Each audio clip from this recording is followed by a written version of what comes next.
Hello, everybody. This is Pastor John David, and today we are in Proverbs chapter 22. We are in our Wise Up challenge, and we are challenging you to read one chapter of Proverbs a day and to go through it and meditate on what it's trying to teach you and how you can live like what God is calling you to live out. And we are using the SOAP study methods. SOAP means S is scripture, O is observation, A is application, and P is prayer. So I'm doing the observation part.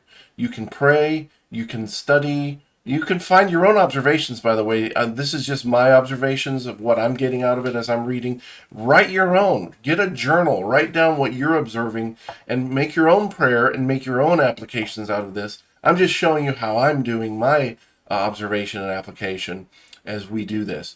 So let's just start out with the proverb. Let's go straight into it. Proverbs chapter 22. We're looking at verse 3. It says, "A prudent man foresees evil and hides himself, but the simple pass on and are punished." So that's an interesting proverb.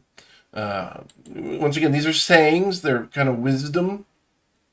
They're not always true.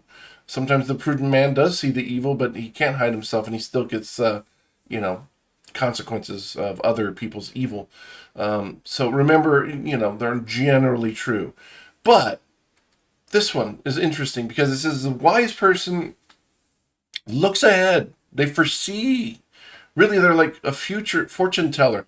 They're not really a fortune teller, but they have enough sense to look ahead and say, look, they know the idea that people reap what they sow. And so they know, hey, if this keeps happening, that's going to happen. So a wisdom looks into the future, foresees the bad, and takes precaution. They hide themselves, right? And that's a huge skill. You want someone on your team. You want someone in your family to have that skill so you can go, hey, maybe I can't see what's happening here, but what do you think? And they're going to go, yeah, well, if we keep doing this, that bad thing's going to happen. So we better watch that or watch this. It is the idea of managing your future now by making decisions now, looking into the future and saying, hey, there's going to be a rainy day. Things are going to happen that are bad. So I might as well start saving money today to be prepared for that rainy day when things happen in the future. That's wisdom. And the opposite is true for the person who is simple, who is naive, who doesn't really think about it. They just don't look. They don't look, they don't think about it, and they're harmed. Right? Look at what the verse says. It says, I'll show you the verse again. The prudent man foresees evil and hides himself, but the simple just pass on and are punished. They just keep going. They just move ahead without even thinking, without looking twice. They just say, okay, I'm going to keep going. Nothing bad's going to happen to me. The wisdom assumes bad is going to happen to you. The naivety says, no, because of my special, state of the universe, bad things don't happen to me. See, that's the deception, self-deception of foolishness, where we exclude ourselves. We think, oh, bad things happen to other people, but me, no. I don't need a savings account. I don't need to think about the future. I don't need to plan. I don't need to have wisdom in place to foresee where bad things could happen.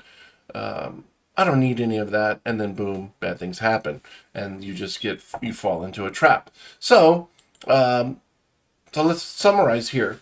Just become a master at looking ahead, like look into the future. Try to see what's going to happen around the corner.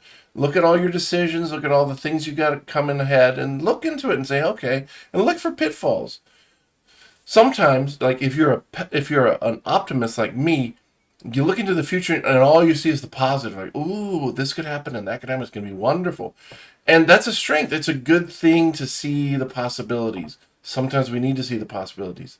And, there's a Clifton Strength Finder tests that everyone should take.